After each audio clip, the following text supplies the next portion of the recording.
Mira ahí bien la pantalla, pero bueno, sí, o sea, usted sí mira bien ahí la pantalla, ¿verdad? Sí, Ok. sí, Sí, pues es que esto de aquí es para las de acá, ¿verdad? sí, sí, porque a mí me aparece bien aquí. Claro, ¿Ves la claro, sí, sí. florita aquí, mira? Ajá, es cierto, perfecto. Vamos a ver, espérenme un momentito que están llamando. ¿Sí, Ana Lu? Ay, que Dios te, ay, que Dios te lo pague. Ah, no, yo bajo rapidito, no tengas pena, a las 10, gracias. Ya estoy empezando clases. Solo está conectada Miriam y Yani, no sé por qué no vino, pero bueno, a ver. Ok, y dice Miriam que ella se va a quedar yendo a la clase virtual porque le agarró la tarde y había mucho tráfico y ya no le da tiempo de venir, por eso se quedó virtual. Sí. Vaya, Ana Lu, que Dios te lo pague. Gracias, saludos. Gracias. Bueno, entonces, Miriam, pues buenos días, bienvenida. Buenos días. Vamos a empezar la clase para aprovechar el tiempo. Seguimos en la Muy unidad bien. 7 y lo que estamos pues es viendo la verdad, de qué verdad habla la Sagrada Escritura y en qué sentido no hay ningún error en esa verdad. Entonces, decíamos que como es escritura, ahí va género literario, y el género literario es como el vestido de esa verdad, es como el ropaje de esa verdad, cuando se describe, cuando se narra, cuando se hace a través de una leyenda o de algún otro recurso literario. Ese recurso literario lleva la verdad. Entonces, también tenemos que hay geografía, ¿verdad? Entonces, la geografía también es para ubicar un escenario de esa verdad.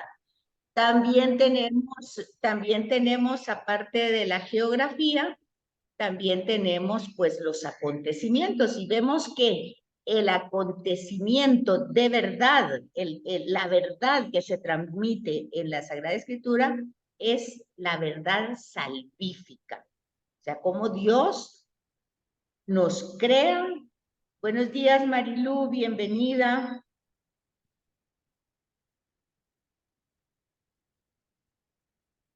Está conectando su audio. Bueno, cómo Dios nos crea, pero su creación, el darse a nosotros, el darnos la vida, es para que volvamos a Él, para que retornemos. Por eso dice aquí, la Biblia no nos enseña pues cómo es el cielo, sino cómo se va al cielo, cómo se regresa al Padre, ¿verdad? Entonces, la creación tiene esa finalidad. San Agustín dice, nos creaste para ti y nuestro ser está inquieto hasta que volvamos a ti. Entonces, ahí va el principio del el creer en esa verdad que Dios nos ha creado, pero nos ha creado, ¿cuál es la voluntad de Dios? Cuando toda la gente dice la voluntad de Dios, bueno, la voluntad de Dios es que todos volvamos a Él. Esa es la voluntad de Dios. Cuando nosotros ponemos en acción el perdón, pues el perdón, ¿qué es? Es una expresión de amor para ayudarle al otro a retornar a Dios y para ayudarnos a nosotros también, porque si nosotros no perdonamos, tampoco regresamos, ¿verdad? Hola Marilu, ¿cómo está? Buenos días, bien, gracias. Aquí tratando de... Así veo que entró en dos lados, Marilu. Sí, ahorita voy a salirme de uno. Muy bien, pues bienvenida. Gracias.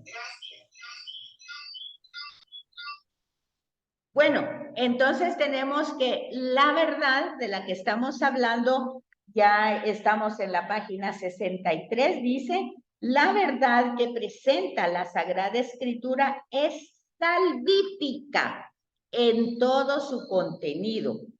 La Iglesia Católica tiene un catecismo y en esos catecismos nos explica. Y la explicación que nos da el catecismo está fundamentado en una constitución apostólica del Concilio Vaticano II que se llama Dei Verbum, Divina Revelación. Y en ello se nos presenta que todos los libros, todos los que ya vimos los números que son 70 y algo, todos esos libros están inspirados y nos enseñan la verdad. Pero, ¿qué tipo de verdad?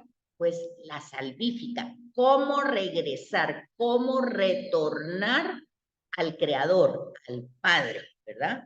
Esa es la verdad salvífica de la que se nos está hablando. Entonces, esta verdad no la transmite a pesar de que tenemos humanamente limitaciones, tenemos muchas limitaciones. Entonces, no nos podemos quedar cuando, o sea, ¿en qué tenemos limitaciones? En la forma de transmitir el mensaje, porque acuérdense que es un mensaje universal y en el universo pues hay muchas culturas, muchos idiomas, muchas maneras de entender las cosas. Entonces, esas limitaciones, a pesar de esas limitaciones, se va transmitiendo esa verdad. Entonces, decíamos hace 8 días cómo el tema de que la liebre rumia, ¿se acuerdan? Que decíamos eso hace 8 días, ahí nos habíamos quedado, y que también los insectos alados que tienen 4 patas. Entonces, ese es un tema biológico, ¿verdad? Pero entonces cualquiera que lee eso, ay, esto es mentira, esto no es así. Hablábamos también del tema de que el sol sale, el sol se esconde, ¿verdad? Así nos habíamos quedado. Pero esa no es la verdad, o sea, no es una verdad biológica la que nos está transmitiendo la Escritura, sino es una verdad teológica. Entonces, nosotros tenemos que fundamentar, tenemos que encontrar ese hilo conductor que va en todos los libros y esa continuidad de cómo Dios promete, primero es como que elige, ¿verdad? Y el ser humano responde, ahí vemos una vocación, Dios que se manifiesta y el hombre que le responde. Luego vemos Dios le promete cosas. Y empieza el proceso del cumplimiento de las promesas en manera pequeña, ¿verdad? Pero progresivamente esas promesas se van cumpliendo hasta esa promesa que le hace a Abraham de ser bendición para él y para toda la gente, para todas las naciones, se cumple hasta Jesús. Pero en todos los relatos se nos está dando una explicación o una revelación de cómo actuó este personaje, ya sea Abraham, Isaac, Jacob, Moisés, cómo actuaron, cómo confiaron en Dios, cómo le creyeron a Dios, pero cómo para eso tuvieron que despojarse de algunas ideas, de algunos criterios, de algunos pensamientos que no le ayudaban, ¿verdad? Entonces, vemos todos esos procesos de conversión, se le va llamando, para que el personaje vaya llenándose de Dios. Entonces, ese es el principio teológico, o sea, el objeto formal de la verdad bíblica, que es la salvación. Entonces, ¿cómo se va salvando el hombre? Primero, no aferrándose a nada, porque si se aferra, significa que ya está lleno de todo, ¿verdad? Ya está lleno de las cosas, es como aquellos ejemplos que presenta la televisión de acumuladores, pero no necesariamente se tiene que acumular cosas, a veces nosotros acumulamos rencores, sufrimientos, ofensas, nos volvemos acumuladores por dentro. Y eso no nos permite llenarnos de Dios porque estamos ya llenos. Entonces ya somos un recipiente lleno de resentimiento, de dolor, de heridas, que las hay, por supuesto que las hay, pero nosotros tenemos que confiar, que creer en las promesas que Dios hace, que tener una esperanza y darnos cuenta de que eso lo podemos ir solucionando, pues soltándolo, dejándolo, como el proceso digestivo de asimilación. Nosotros tomamos, nuestro organismo toma el alimento, ¿verdad? Pero una parte la aprovecha porque es buena el organismo y otra parte se desecha en el baño, ¿verdad? Lo que nos sirve. Pues igual ese proceso nosotros lo tenemos que hacer con la sabiduría de que Dios conoce un proyecto, tiene un proyecto para cada uno de nosotros y nos va dando las herramientas a lo largo de la vida, pero para eso tenemos que soltar, tenemos que perdonar, tenemos que, lo que dice es una manera figurada, Abraham, ¿verdad? Deja tu casa, deja tu familia, deja tu tierra, erradícate, saca todo lo que no te permite llenarte de Dios. Entonces, ese es el objeto teológico, la salvación, pero hay un criterio para esa salvación. No podemos llenarnos de todas las cosas que el mundo nos ofrece. Aquí hay una idea muy clara, miren, el mundo deslumbra, claro que nos deslumbran las joyas, las personas, las bellas casas, el estatus económico, lo que ustedes quieran, deslumbra. Queremos tener protagonismo, queremos que la gente nos reconozca, eso es deslumbrarse. El mundo deslumbra, pero la palabra de Dios ilumina, no deslumbra, ilumina. Y nosotros, pues esa es nuestra finalidad, creer cómo nos va iluminando en nuestra vida para reaccionar al mundo desde esa iluminación que Dios nos da, ¿verdad? Es lo que vimos en Pentecostés. Pentecostés, pues, ¿qué es? El Espíritu que nos da sus dones, ¿para qué? Para que nosotros la transmitamos al mundo. No es al revés, que el mundo nos va a cambiar y tenemos que cambiar la palabra de Dios para acoplarla al mundo. No, así. El mundo tiene que darse cuenta, el mundo que está deslumbrado, que está como acandilado, es la palabra, ¿verdad? Encandilado, como con tantas luces que no logra ver, está como con su mente así toda distorsionada de tantas luces, pues enturbia la mente. Pero la palabra la aclara, la ilumina, va demostrando ese camino de retorno al Padre.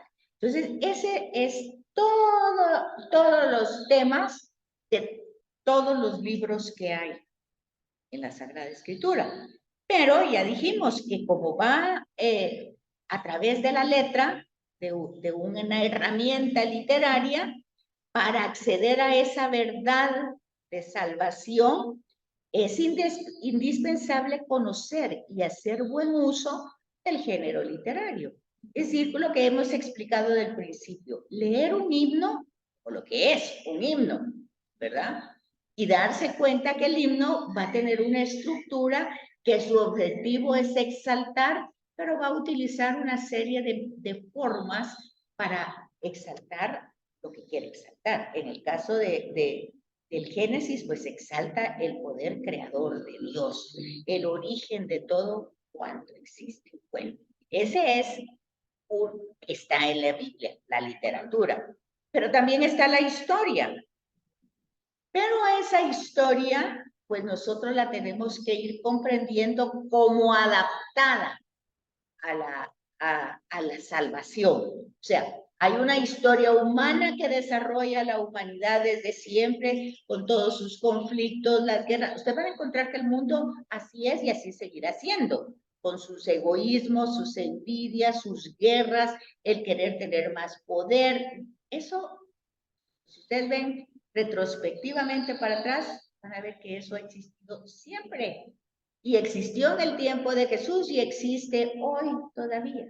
¿verdad? El querer tener más, el tener poder.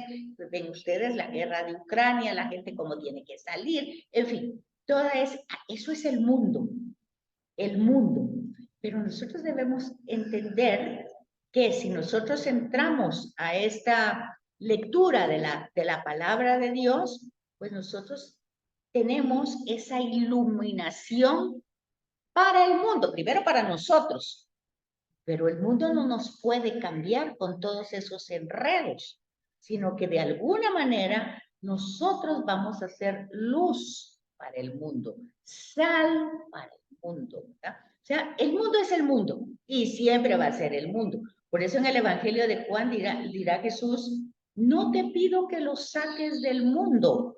Estamos en el mundo, no se trata de irnos ni desaparecernos, ni decir, por ejemplo, no, yo antes era del mundo y ahora no soy. No, siempre seguimos estando en el mundo y somos del mundo, y el mundo tiene esa realidad. Pero nosotros estamos enfocadas en un Dios que nos ama personalmente. Y eso nos lo van contando las narraciones. Esa es la historia de la salvación. Es una historia de amor que va paralela a la historia que la humanidad está desarrollando a través del tiempo. Entonces, hay un principio histórico, pero la verdad bíblica se ha manifestado y por tema pedagógico y didáctico va desarrollando los temas progresivamente. Por ejemplo, cuando leímos en toda la Pascua Hechos de los Apóstoles, vemos ese progreso, un progreso que se va desarrollando después de que Jesús muere, que lo entierran, resucita, y cómo se empiezan a formar las comunidades, y cómo las comunidades van entendiendo a través de la Escritura cómo las cosas tienen un sentido. Y eso lo tenemos desde los caminantes de Maús, que van ellos pues como defraudados, frustrados, porque creíamos que era, pensaban, pero ya lleva 3 días muerto. Entonces, pero Jesús dice, ¿qué? Son lentos en el comprender. Toda la Escritura habla de mí. Acuérdense que la escritura que hay en ese momento de los caminantes de Maús solo es el Antiguo Testamento. Todo lo que tenemos del Nuevo Testamento no existía escrito. Se estaba ya transmitiendo oralmente el acontecimiento de Jesús, pero escrito todavía no había nada. Entonces, está ese proceso histórico que para comprensión nuestra se va como desarrollando por etapas. Pero Dios actúa y cuando actúa hace las cosas, ¿verdad? Entonces hay que entender la didáctica y la pedagogía del principio histórico. Hay que entender el género literario para no darle otra interpretación. Por ejemplo, si Génesis 1 utiliza 7 días, el esquema de una semana para la creación, bueno, pues eso no es la verdad que nos quiere transmitir, ¿verdad? Porque nosotros sabemos por la ciencia que todo se ha desarrollado con siglos de diferencia. Entonces, ¿quién tiene la verdad? ¿La ciencia o la Biblia? Pues es que la ciencia da una verdad científica y la teología o la Sagrada Escritura da una verdad de salvación. Si Dios es el origen de todo, Él es la meta de nuestra vida. O sea, eso es lo que está diciendo. Pero para contarnos eso, pues está utilizando una forma literaria y en esa forma literaria que es un himno, está utilizando el esquema de 7 días poniendo un estribillo. Primer día, vio Dios que era bueno. Segundo día, vio Dios que era bueno. Entonces va poniendo como versos que van rimando y ahí va presentando. Entonces eso lo debemos comprender bien. Entonces, hay una especificidad en la verdad bíblica, en la verdad de la salvación. Hay diferentes formas de verdad, pero no toda verdad alcanzada posee el mismo valor. O sea habrá, por ejemplo, cuando se habla de la herejía, ¿qué es la herejía? Pues es una verdad a medias, ¿verdad? O cuando no decimos completamente las cosas como son, pues es eso, una verdad medias. Por eso dice, no toda verdad alcanza o posee el mismo valor, ¿verdad? Incluso por nuestras propias limitaciones, puede ser que algún día nosotros estamos compartiendo una verdad que a nosotros nos parece porque es nuestra perspectiva, pero otros tendrán otras perspectivas que también son verdad, ¿verdad? Yo por eso dicen las personas, la verdad es relativa, porque todo el mundo puede decir una verdad hasta cierto punto desde su perspectiva. No es que esté mintiendo ni que nos esté engañando, pero no tiene toda la verdad absoluta, porque somos limitados, ¿verdad? Yo, por ejemplo, estoy aquí en un segundo nivel y puedo decir ahorita, oigo un carro y una voz y digo, ay, ya vino Verónica. Pues es mi percepción desde lo que yo estoy oyendo y no es que les esté mintiendo, pero puedo estar equivocada. Y alguien viene y me dice, no, ella no ha venido, la que vine fui yo. Ok, no es que yo quisiera engañar, sino que es una verdad desde mi perspectiva, desde lo que estoy viviendo y limitada por mi condición humana, que no puedo estar aquí y puedo estar allá, ¿verdad? Entonces, luego tenemos verdades religiosas, ¿verdad? Que es, por ejemplo, el hecho de sabernos criaturas, creación. Esa es una verdad que se establece en la Sagrada Escritura. Pero la ciencia va a decir otra verdad. ¿Qué va a decir la ciencia? Pues que hemos ido evolucionando y así ha sido a través de los siglos. Pues no importa, va a decir la verdad religiosa. De todas maneras, aunque vayamos evolucionando, aunque el proceso esté así, la Biblia no nos ha querido contar todo ese proceso. Lo único que nos ha querido contar la verdad religiosa es que Dios es creador de todo.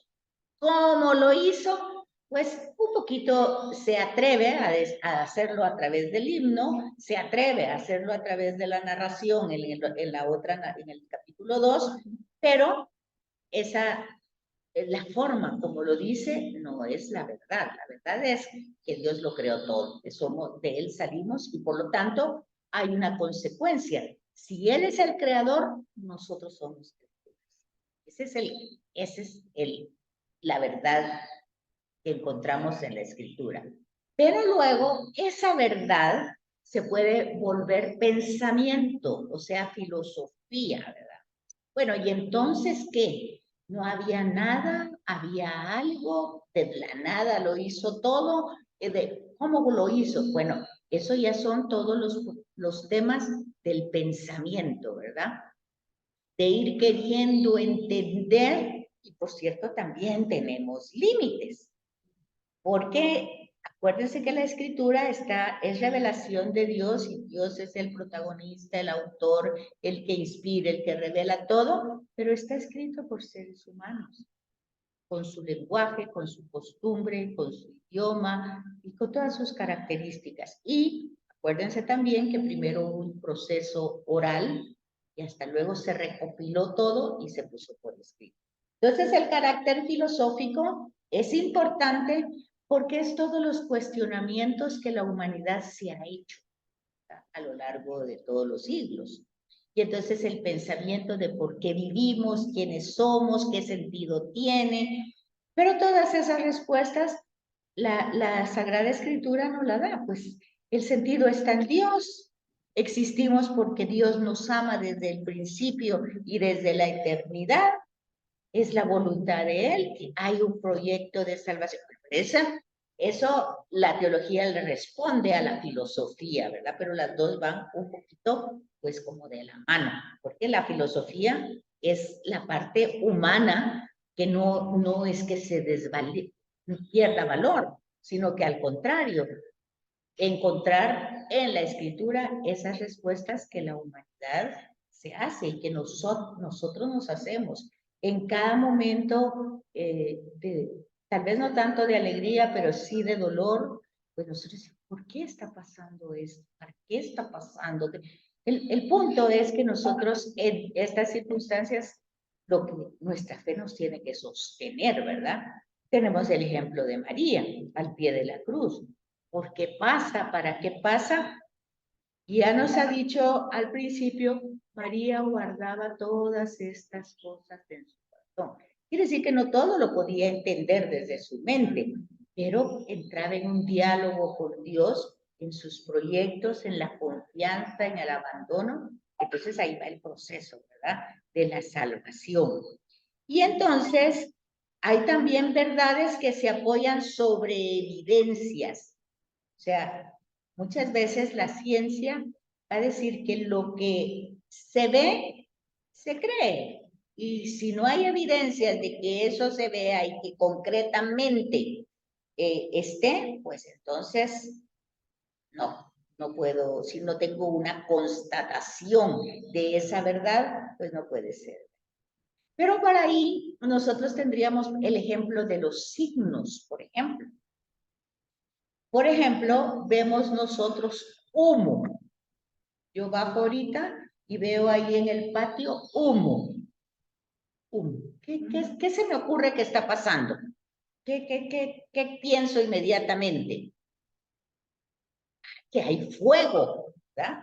Entonces, yo no vi el fuego, solo veo el signo del humo. Pero con ese signo, yo estoy diciendo una verdad. Yo no vi el fuego, no tengo evidencia del fuego, no lo vi. Pero el humo me hace con claridad pensar que hubo fuego. Entonces, digo, algo quemaron aquí con fuego porque ya veo el humo, siento el olor, entonces son signos de fuego. Entonces, lo mismo pasa con las verdades que hay aquí. Nosotros no las vemos, no vemos a Dios. De hecho, la carta a los Hebreos dice eso. A Dios nadie lo ha visto. Pero vemos los signos en Jesús. Vemos los signos antes de Jesús, los vemos en los profetas. Vemos los signos en otras personas, en Abraham, Isaac.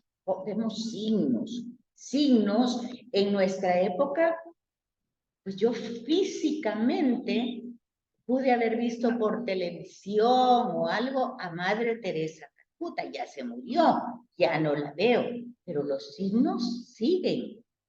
¿verdad? Y aunque yo no la conocí personalmente, no hablé con ella de persona a persona, yo entiendo ese signo de salvación para un determinado grupo que ella vio que lo que necesitaban era el amor de Dios. No lo entendió, no lo cuestionó, no empezó a decir, ¿por qué pasa eso? Pero Dios tan injusto, pero ¿cómo puede ser? No, simplemente vio que había una necesidad y se dispuso Dios no a solventarla, porque el problema continuará, pero hizo lo que consideraba que tenía que hacer. Entonces uno ve los signos, en Jesús vio los signos. Cuando la gente dice, pero ¿por qué si Jesús hubiera curado, pues ¿por qué no curó un ciego, 2 ciegos, 30 ciegos? ¿Qué no quitó la ceguera? No es ese el signo es que Dios está con nosotros, nos ayuda y entonces está presente, no nos ha abandonado, nos da la libertad, pero está con nosotros. Entonces, hay signos de su presencia, signos que yo debo de entender. Entonces, ahí es donde se va apoyando la verdad salvífica, ¿verdad? Y aquí hay varios, dice que se puede estudiar estas verdades desde diversas perspectivas, desde distinta verdad, ¿verdad? Por ejemplo, veamos la curación del paralítico que está aquí.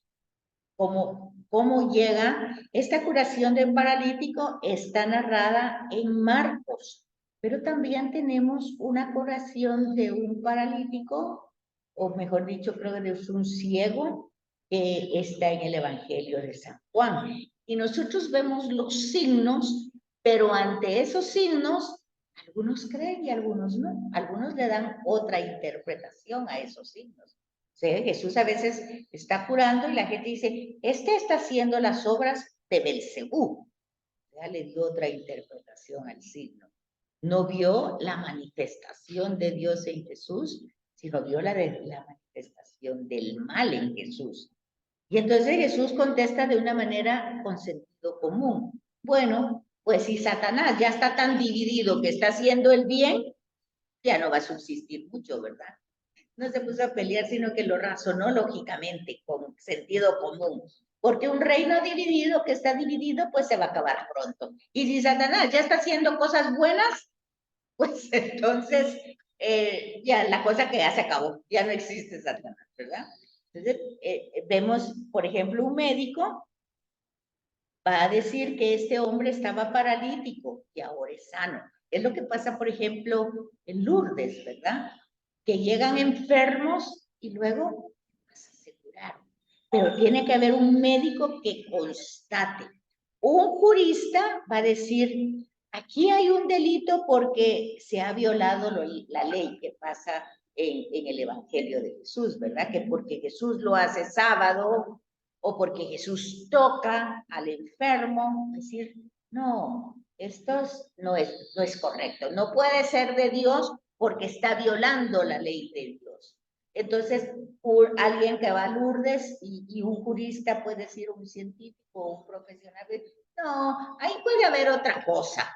Ahí tal vez no era tan claro el diagnóstico, tal vez es, bueno, habrá otras interpretaciones. Un filósofo que se pone a pensar, pues va a encontrar ante ese hecho que no, su razón no lo entiende, ¿verdad? Y entonces dirá, bueno, es un prodigio, es un milagro, y tratará de entender qué es un milagro, qué es un prodigio, cómo pasó. A veces, digamos que en el caso de Lourdes, es el agua, el que tiene ese prodigio, ¿verdad? Pero nosotros en el Evangelio vemos, por ejemplo, aquel hijo o el criado de aquel centurión que va con Jesús y que le dice que por favor vaya a su casa, que su criado está muy enfermo. Y Jesús no, le dice, bueno, no, regresa a tu casa y cuando regreses, o sea, el signo puede darse, yo no tengo que ir a Lourdes, pues no tengo que ir, porque el signo Dios lo hace no por el lugar, sino que lo hace quiere como él quiere. Y un biblista concluirá que lo que ha sucedido al paralítico es un gesto de revelación, o sea, Dios que se quiere manifestar y Dios que quiere salvar al hombre. Entonces, esas se llaman distintas perspectivas, ¿verdad? De un solo acontecimiento, un solo hecho. También lo tenemos en la multiplicación de los panes, ¿verdad? Algunos dirán, bueno, es que se multiplicó porque cuando aquel joven llevó sus 2 panes, ¿cuántos pesos? 2 panes y 5 pesos, y entonces todos los demás llevaban también ahí alguito, y entonces se compartió, y esa fue la multiplicación de... Es una perspectiva, pero no es la perspectiva que nos está hablando la Sagrada Escritura. La Sagrada Escritura nos está diciendo que Jesús elevó los ojos al cielo, le pidió al Padre que bendijera eso y lo repartió. Es un prodigio, es un signo de la presencia de Dios, de la acción de Dios en Jesús. ¿Cómo vamos hasta ahí? Allá, Miriam, ¿cómo vamos? Solo hay que quitarle. Ahí está. ¿Sí? Ya. Sí. No, bien, entendible, licenciada. Muy Sí, bien. comprendo. Betsy, ¿Sí? una pregunta. ¿Cómo hace uno para distinguir los géneros literarios de acuerdo al contenido de la Biblia? Y lo otro es que yo traté de buscar si había separación de Génesis 1 y Génesis 2 y en mi Biblia no está. Ok, primero, ¿cómo vamos a reconocer las formas literarias? En primer lugar, nosotros tenemos que tener cierta noción de cómo se escribe, de los verbos y algunas cositas. Tenemos que tener, no una gran, pues, ciencia, pero sí una noción. Y, por ejemplo, las notas de pie de página No todas las Biblias, pero una Biblia de estudio, en las notas de pie de página están los versículos, pero abajito, con una letra más pequeña, están las notas. Y por ejemplo puede decir, Génesis 1 es un himno. Ahí, tal vez usted lo leyó de corrido y no le puso la atención, pero ahí ya le dijo qué género literario. Luego en el capítulo 2, que empieza en el 4b, va a decir, por ejemplo, esta es una narración. Ya le dio a usted el género literario.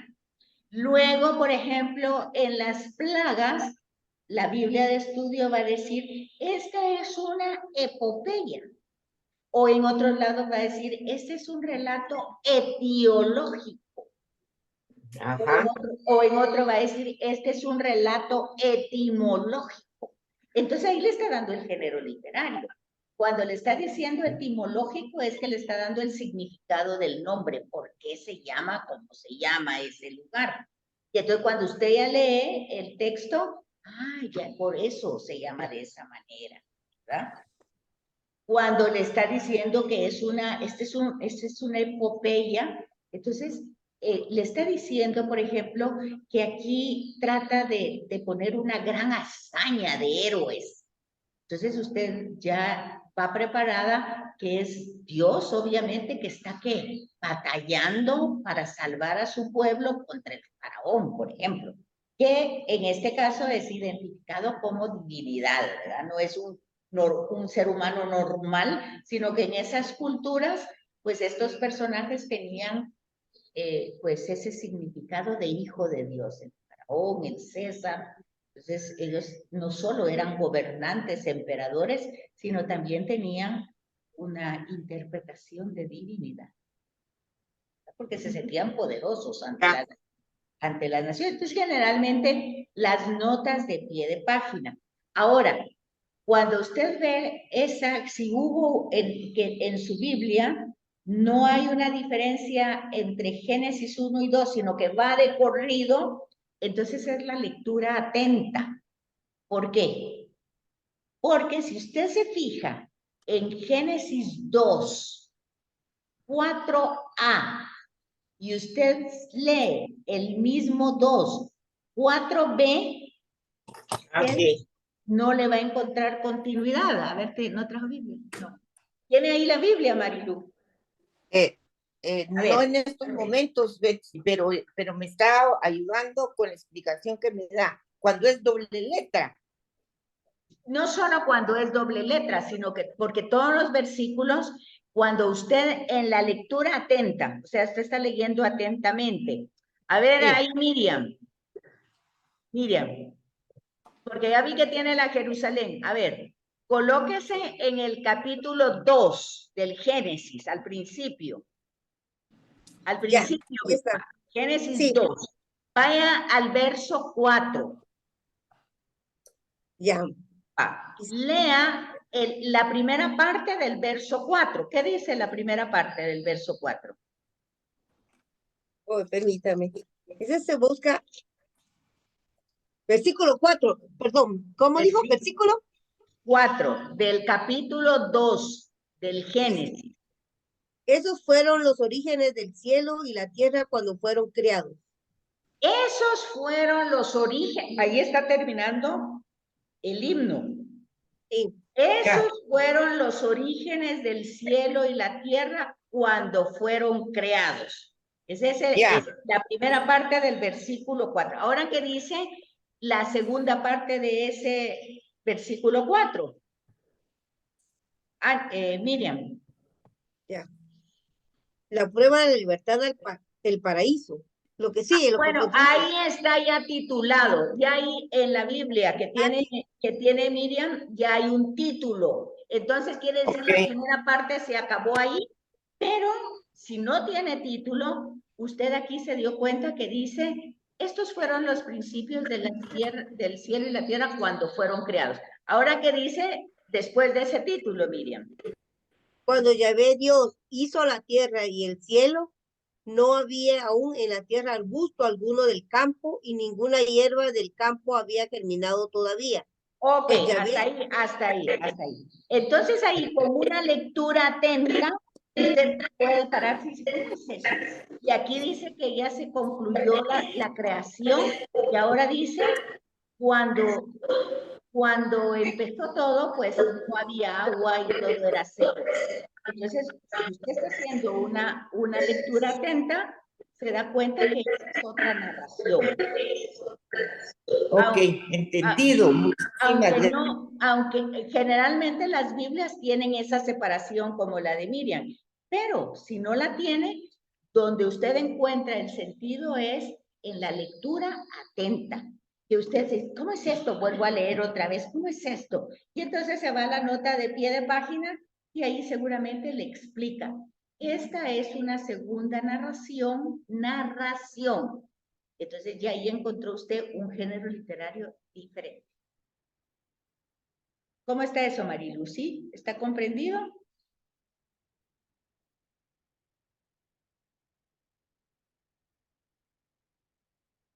Bueno, imagino que sí.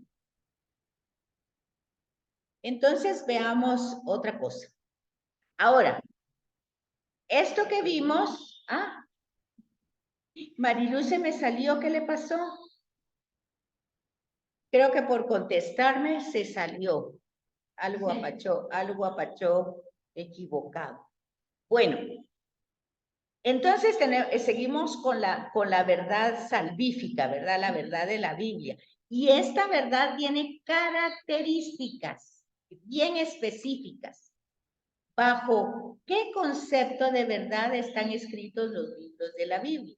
Entonces, las características que distinguen esta verdad son, en primer lugar, es una mentalidad semita. O sea, es una mentalidad de Oriente.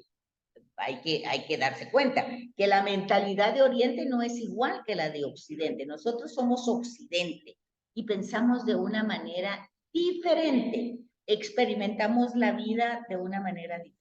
Entonces, en primer lugar, hay que darnos cuenta que se va a transmitir como una mentalidad semítica. La otra es que es una verdad religiosa. Religiosa quiere decir, religión quiere decir que está ligada con un ser. O sea, no es lo que a mí se me ocurre o lo que yo creo, sino que está ligado a un ser que se ha revelado, que se ha manifestado. Entonces, reli es ligado. Está como pegado, como una cadena, que va un eslabón con otro, ¿verdad? Entonces, vemos eso, que está ligado, es una verdad religiosa. Tiene carácter dialéctico porque se puede entender de distintas maneras, siempre y cuando nosotros pongamos el principio teológico que es de salvación. Ese va a ser el hilo conductor y va a ser la continuidad de todos los libros. Por ejemplo, cuando Josué entra en la tierra prometida, pues hay un relato de Josué que para el sol, ¿verdad? ¿Han leído eso algún momento? Que para el sol, que el sol se detiene. Bueno, esa no es la verdad, ¿verdad? La verdad de salvación. La verdad de salvación es que Dios está poniendo todos los recursos para que el pueblo entre a la tierra que Él le va a dar. Y entonces, pues si hay algún tema de que el día se alarga o lo que sea, pues el hecho es Dios que está actuando para entrar al pueblo a la tierra prometida. Entonces tiene ese carácter dialéctico.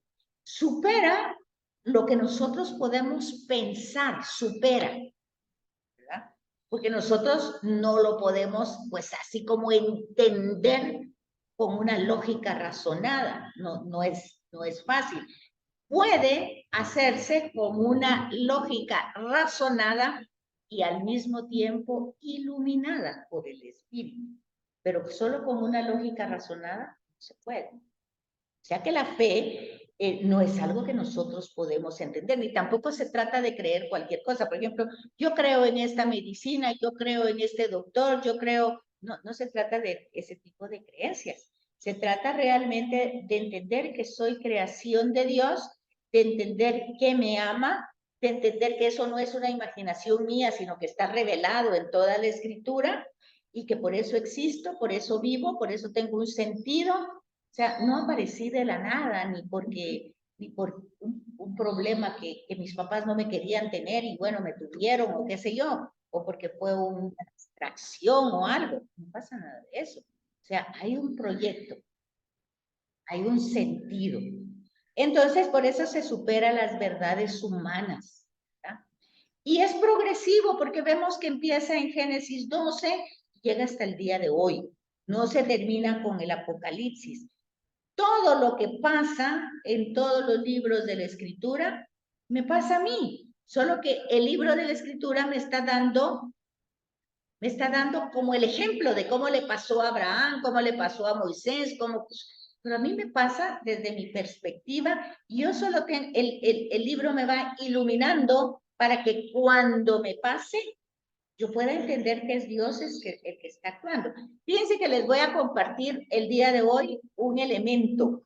Hoy yo amanecí muy nerviosa desde ayer porque mi hermano está en Shela, está muy enfermo y venía, me lo iban a traer. Pero yo hoy, precisamente el jueves, es cuando más temprano salgo por el tema de la clase aquí, por el tema del tráfico y por el tema que después me tengo que ir a la universidad. Yo estoy regresando a la casa casi a las 2:30, dependiendo del tráfico que haya, porque es San José Pinula, entonces es como difícil. Bueno, y entonces, aunque se trató de organizar, fue muy difícil. Fue muy difícil organizar quién lo traía, cómo lo traía, qué horas venía. Yo dije, bueno, Señor, yo pues solo estoy en la disposición de tenerlo, de ayudarlo, pero tienes que ayudar a esto porque no sé qué más hacer. Pero sí estaba pues pues estaba pendiente, ¿verdad? De todo eso. Bueno, pues yo salgo hoy a las 5:30, 6:45 de la casa. Y cuando ya venía en el camino, recibo una llamada que dice, ya estamos en San José Pinula.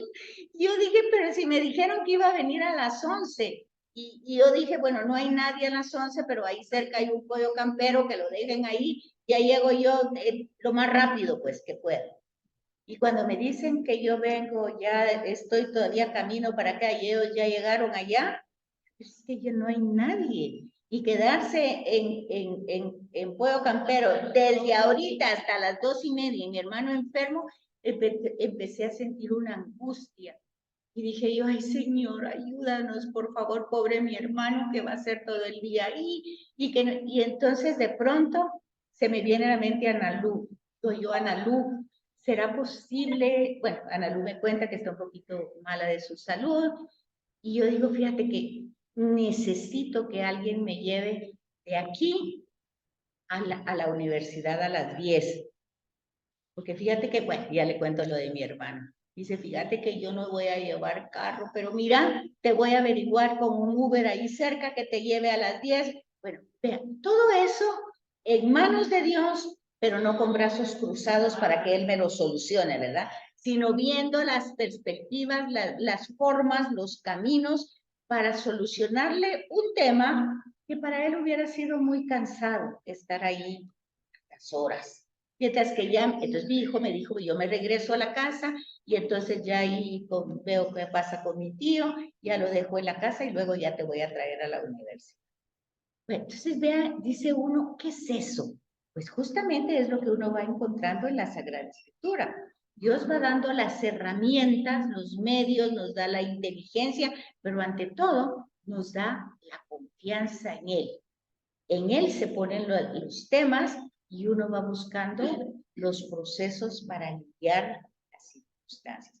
Entonces, obviamente, la primera acción de gracias es para Dios. Gracias, Dios mío. Y luego, pues, Analú, y luego mi hijo. Van todas las cadenitas, ¿ven? Va todo encadenadito. Y entonces vemos la acción de Dios. Y eso es lo que le pasó a Abraham. Y eso le pasó a Moisés. No puedo hablar, no puedo decir, bueno, ahí te voy a poner a tu hermano. Todo en manos de Dios y Él va desarrollando la historia de la salvación. Entonces, no es una idea, sino que va siendo una verdad que se llega a la realidad con Cristo y no es una información, es una experiencia desde que uno ve pues que Dios es el creador, el Señor de la historia y el que va desarrollando todo a lo largo de nuestra vida. Entonces, para recordar entonces, la inerrancia es la cualidad de la Biblia por la cual la revelación que hay ahí contenida está exenta de error, porque Dios no se equivoca.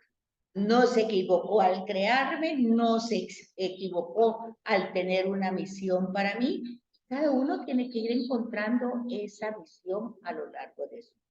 Pero Dios no está equivocado. Que habrán personas que van a hacer el camino más difícil, no es porque Dios se equivocó, es porque dentro de esto hay alguien que no está colaborando, no está haciendo la parte que tiene que hacer. Se dan cuenta que en lo que les conté, cada quien hizo su parte.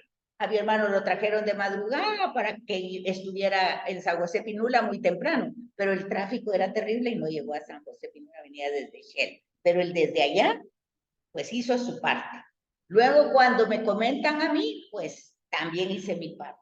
Y luego mi hijo hizo su parte, y Analú hizo su parte, y todos hicieron su parte, y el proyecto de salvación se desarrolla.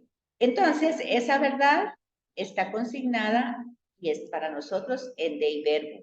La verdad bíblica se refiere a la transmisión íntegra de todo lo que el hombre necesita conocer para la vida de salvación que Cristo nos ha alcanzado por méritos de Cristo.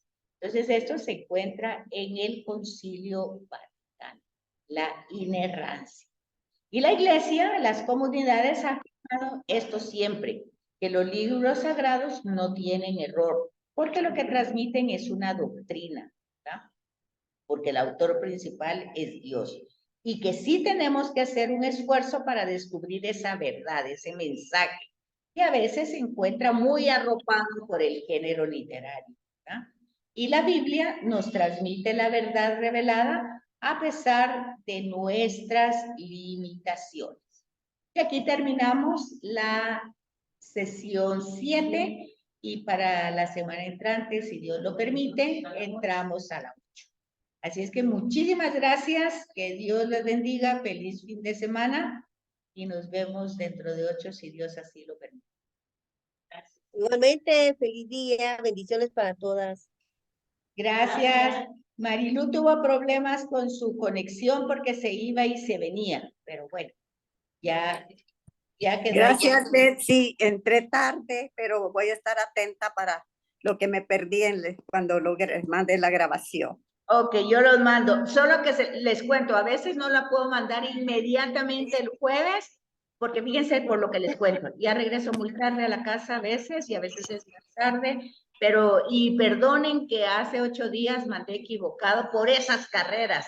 Pero bueno, muchas gracias por su comprensión. Muchas gracias. Buenas tardes. Estaremos atentas y tranquilas. Gracias. El fin de semana. Hola Marilu, buenos días.